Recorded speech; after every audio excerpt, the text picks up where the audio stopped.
We are bored. We're all bored now.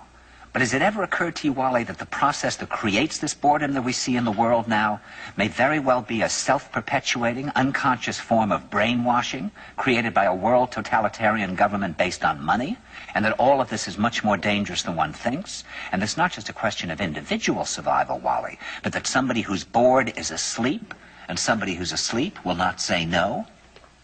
See, I keep meeting these people. I mean, just a few days ago, I met this man whom I greatly admire. He's a Swedish physicist, Gustav Bjornstrand, and he told me that he no longer watches television, he doesn't read newspapers, and he doesn't read magazines. He's completely cut them out of his life because he really does feel that we're living in some kind of Orwellian nightmare now, and that everything that you hear now contributes to turning you into a robot. And when I was at Findhorn, I met this extraordinary English tree expert who had devoted his life to saving trees. Just got back from Washington, lobbying to save the redwoods. He's 84 years old. He always travels with a backpack because he never knows where he's going to be tomorrow. And when I met him at Findhorn, he said to me, "Where are you from?" And I said, "New York." He said, "Ah, New York, yes, that's a very interesting place. Do you know a lot of New Yorkers who keep talking about the fact that they want to leave but never do?" And I said, "Oh, yes." And he said, "Why do you think they don't leave?" I gave him different banal theories. He said, "Oh, I don't think it's that way at all."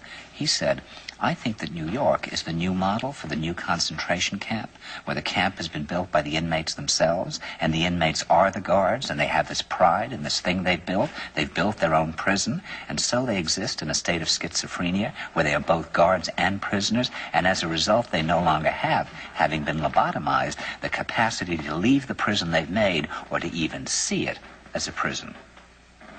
And then he went into his pocket and he took out a seed for a tree and he said, "This is a pine tree." He put it in my hand and he said, "Escape before it's too late." See, actually for 2 or 3 years now, Chiquita and I have had this very unpleasant feeling that we really should get out. And we really should feel like Jews in Germany in the late 30s. Get out of here. Of course, the problem is where to go, because it seems quite obvious that the whole world is going in the same direction.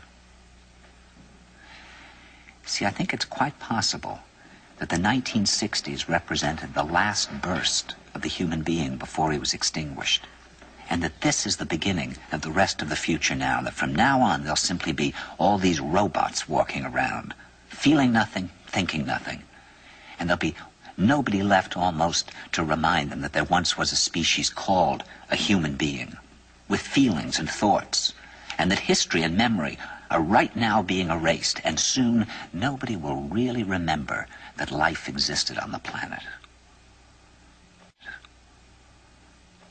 Now, of course, Bjornstrand feels that there's really almost no hope, and that we're probably going back to a very savage, lawless, terrifying period. Findhorn people see it a little differently.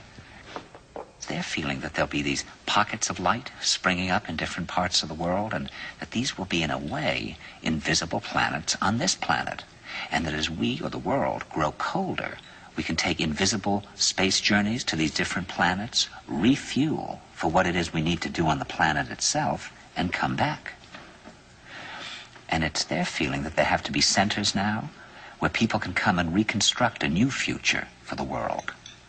And when I was talking to Gustav Bjornstrand, he was saying that actually these centers are growing up everywhere now.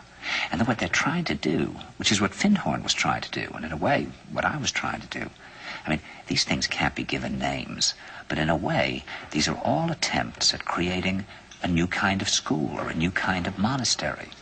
And Bjornstrand talks about the concept of reserves, islands of safety, where history can be remembered and the human being can continue to function in order to maintain the species through a dark age. In other words, we're talking about an underground.